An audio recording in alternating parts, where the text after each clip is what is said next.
primary lender about to get some primary cash from us, and soon, hard to say how much cash and when, but government officials are reportedly huddling at this hour to do something, and likely something big, for the beleaguered lender CIT, for good reason. Things have gotten so bad so fast that the CIT has hit the fan. And regulators have hit the books, scrambling to find a way to provide emergency funds to keep it alive. Lloyd Chapman says President Obama must save CIT to save Main Street. Why, Lloyd? I mean, what happens if we don't? Well, CIT is a 100-year-old lender. They've been the top SBA 7A lender for 9 consecutive years. They're the top lender for women, minorities, and veterans for 6 consecutive years. And I think they've got just under 1 million companies that they're lending to. And with the economy the kind of state it's in right now, and considering the fact that small businesses are responsible for 95% of the new jobs and over 50% of the gross domestic product, I think it would be a real shame if we let CIT fail right now. Well, if they're so good at what they do, why are they in the pickle they're in, and why should we reward them with a bailout? Well, I'm not saying that they're good at what they do.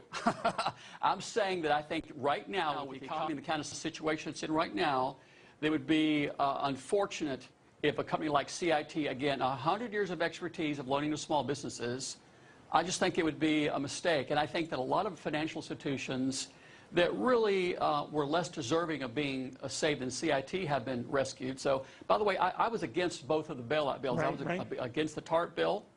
But if we're going to use tax dollars to rescue banks, I'd want my tax dollars used to rescue the #1 lender to small business in the country. I'm a small business advocate. You can't blame me for feeling that way. I understand where you're coming from, Lloyd. The genie's out of the bottle. You know, we rescue these other guys, so we're blurring the lines between who deserves these things and who doesn't. So if the others got it and some were questionable, you have to give to everybody. You see where I'm going here, though? It's such a slippery slope that, you know, it might be Bob's Bank next week, and Bob's Bank serves everyone who's named Bob or Steve or Al, right?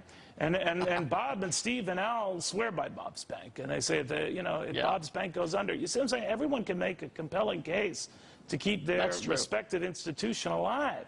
But eventually, we, the taxpayers, have to say, roll the dice, don't we? Well, yeah, again, I'm not a big fan of this. I was against it all along. I think our tax dollars are being squandered, by the way. So what's to say they're not going to be squandered again?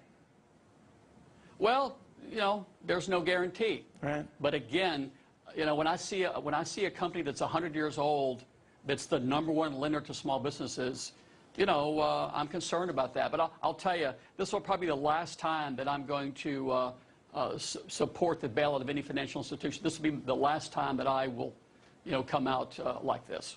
Well, it's the only time, Lloyd, I said the same thing, so when I have one cannoli, I say, that's the last cannoli, and then I'm back at the bake shop the next day. We'll see, Lloyd. We'll see. Thanks very much. Lloyd Chapman. Thank you. All right. Ron Blue.